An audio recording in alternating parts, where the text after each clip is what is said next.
Շնորհակալություն մեծարգո ազգային ժողովի նախագահ, երեք մենք քննարկում էինք այս շատ հետաքրքիր թեման եւ ընդդիմությունը հերթական անգամ մեզ մեղադրում էր հայ առաքելական եկեղեցին ասպատակելու կամ եկեղեցու վրա հարձակվելու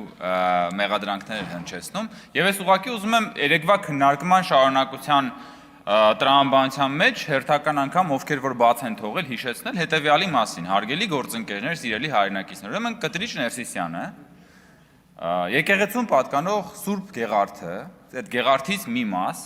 նվիրել է այլ պետության ներկայացուցչի։ Այն Կտրիչ Ներսիսյանը, որի եղբայրը ըստ հրապարակված փաստաթղթի KGB-ի գործակալ է։ Հետո մի այլ հոգևորական Կտրիչ Ներսիսյանի մերձավոր շրջապատից ասողիկը ասել է, որ ուրեմն Կտրիչ Ներսիսյանն ունի բացարձակ իրավունք ցանկացած մասունք նվիրել ցանկացածին անկախ նրանից այդ մարդը աշխարհական է թե հոգևորական, այսինքն ինչ ասում, ասում ցանկացածին Կտրիչ Ներսիսյանը կարա տա։ Այստեղ մենք հիշում ենք, որ Կտրիչ Ներսիսյանը, ով կուսակրոնության ուխտ է տվել, խախտել է այդ ուխտը եւ ունի զավակ կամ զավակներ, ովքեր աշխարհական են։ Եվ Կտրիչ Ներսիսյանը, ինչպես ասում է ասողիկը, կարող է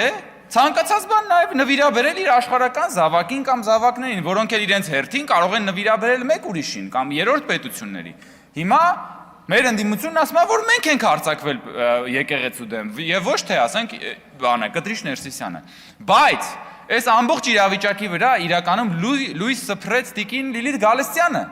որ եկավ եւ մի հատ մոգական բառ ասեց, աբրակադաբրա, եւ իրականում ամեն ինչ իր տեղն ընկավ։ Ասեց, չէ, ոչ թե Կտրիչ Ներսիսյանը տվել է դա կամ նվիրել է, նա ընծայաբերել է դա։ Այդտեղ ամեն ինչ տեղն ընկավ։ Քանի որ Կտրիչ Ներսիսյանը ոչ թե տվել է, նվիրել է, այլ ընծայաբերել է Գեղարդը, ուրեմն ամեն ինչ նորմալ է։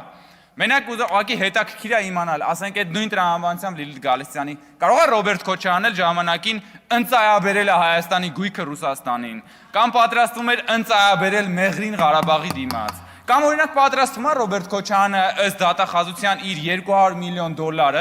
ընծայաբերել Ղարաբաղից տեղահանվածներին։ Մենք անցած տարի 250 միլիոն վարկ ենք վերցրել պետությունը, որ Ղարաբաղից տեղահանվածների բնակարանային հարցը լուծի։ Ես առաջարկում եմ Տիկին Գալստյան, ձեր ղեկավարին ասեք, որ իր այդ 200 միլիոնը ընծայաբերի, նվիրի Ղարաբաղից տեղահանվածներին։ Շնորհակալություն։